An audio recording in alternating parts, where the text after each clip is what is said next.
Welcome to a Christmas Message podcast from the Mission Integration Team of Catholic Health Initiatives. My name is Kevin Murphy, Vice President for Theology and Ethics at Catholic Health Initiatives, wishing you a very joyful Christmas. In our community at this time, we reflect on the meaning of this Christmas season. We would like to share with you a few stories that reflect that deeper meaning of Christmas. They are simple stories of peace, hope, and love. It's our prayer that you hear the voice of the child born in Bethlehem, who whispers to us in many ways, peace, hope, and love.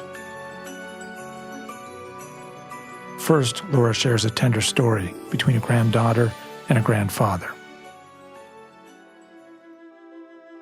My Christmas memory that I think is most impactful goes back about 14 years ago, and it was a December that was pretty challenging. My father had to go in for a heart surgery. Really, that was a life-saving opportunity. December was a pretty different December leading up to the holidays, lots of angst and worry and concern and everything that goes along with a major surgery. My daughter was 5 at the time, and my son was 2, but my daughter and my father were so close. They were inseparable. And the joy that they shared together was infectious. They just adored one another through and through. The night before the surgery, my father asked if we would all go to the church and say a prayer. It was cold. It was a December night, dark. He didn't want to go inside, so we sat outside in the car, and we all just said silent prayers. And it was a great peace that fell over the car and all of us, and it was a good way to go into the next day that was going to be difficult. Needless to say, he made it through surgery, and he made it through beautifully. He was 83 years old. They were marveling at the hospital. This man, 83, he made it through this surgery. He's better than a man that's 36 years old down the hall that's just had the same surgery. Incredible. He's going to go home the next day. This was December 20th that they told us this. I was so excited, and Lindsay was excited, and I said, Lindsay, let's go to the store. Let's buy a whole bunch of stuff. Let's make this the best homecoming. And so we did. We excitedly went to the store. Then as we were standing in line, Lindsay's face grew very concerned, and she looked up at me. She started pulling at my shirt and saying, Mommy, we have to go now. We have to go see Grandpa. And I said, okay, honey, we're going. She said, no, Mommy, we have to go now. We have to see Grandpa. So we did. I knew she felt something. And unfortunately that day, we got to the hospital just in time for my father to take his last look at his grandchildren. My daughter cried and cried. We all cried, but she cried all day and all night. And she woke up the next morning and didn't want to talk about it. And I marveled at how this 5-year-old child, whom I had told nothing about death, I couldn't even approach that subject, seemed to understand everything and the magnitude. So a few days later on Christmas Eve, she was in the Christmas pageant at church, and she was an angel. And she was to sing beautiful hymns throughout the pageant, but she had been a very, very timid angel up to this point. And that night, she sang, unlike I had ever heard her sing, beautiful, loud, strong, with the joyous voice of a 5-year-old child. And afterwards, I went up to her, I hugged her, I said, oh, Lindsay, honey, how did you do that? It was so beautiful.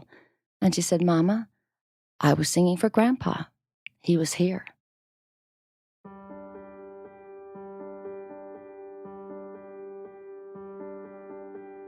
From grandparents to siblings, Patrick offers a story of peace.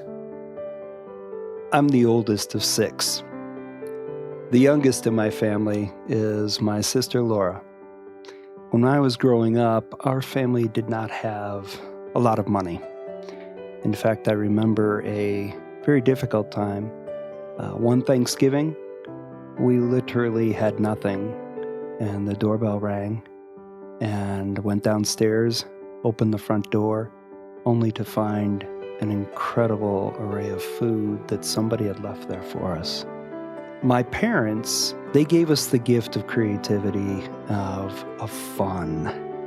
And so in order for our family to enjoy time with each other, we didn't go on grand vacations or wonderful, exciting trips. My parents, they had us do things like little skits in the living room. We would have picnics in different parts of the house so that we could enjoy one another's company, kind of a thing. And one of the things that we did to, in some ways, have fun, but in a very low expensive kind of way, my parents, they would buy us Oreo cookies as a treat. And with the 6 of us around the table, we would take those cookies and we'd come up with the craziest ways how to eat an Oreo cookie. So in eating our Oreo cookies, my favorite was just drop it in, let it sink to the bottom, and fish it out of the cup with a spoon because it was ice cold milk and it tasted fabulous. So I give you that as a backdrop because my sister Laura, being the oldest, I don't know, I felt this kind of a strange responsibility to be the one who would poke, push buttons, and so I would tease Laura quite a bit. When I got a little bit older, I left to go away for school, and my sister Laura was still at home. I came home for Christmas one time and immediately started pushing buttons. About probably 2 days later was actually Christmas. Laura had not said a single word to me, other than, the normal kind of things, but she brought me a little gift that morning. And as I unwrapped it, I just had no idea what it was at first. The feel was very different. I could tell that it was something dark, but as I unwrapped it, what I found was that she had, in essence, crocheted this huge Oreo cookie. And when I opened it, I was uncertain. I was like, wow, that's cool, but I had completely missed the meaning. The meaning was really the true meaning of Christmas. What Laura was giving me was a peace offering. And she had asked me if I would stop teasing and just have fun with her. And that changed me. It just changed my life. And I still have that Oreo cookie to this day.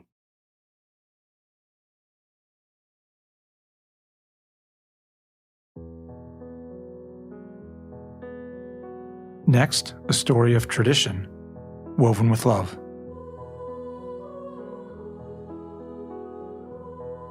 Every time I think about Christmas, I am always reminded of the Polish tradition of breaking bread, or the opłatki, with my family.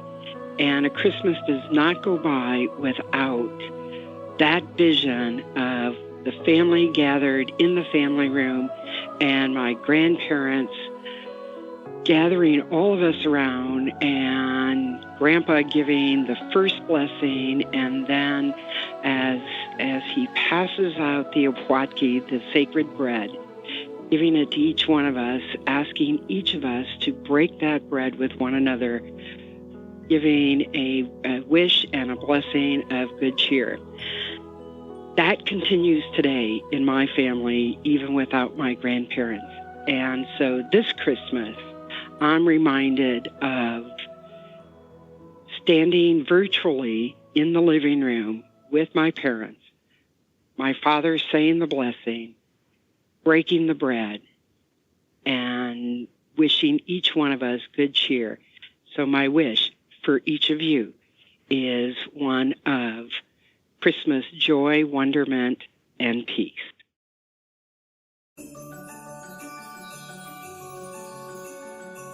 Thanks for joining us for these Christmas stories. I'm Tom Koffensteiner, the Executive Vice President for Mission at Catholic Health Initiatives.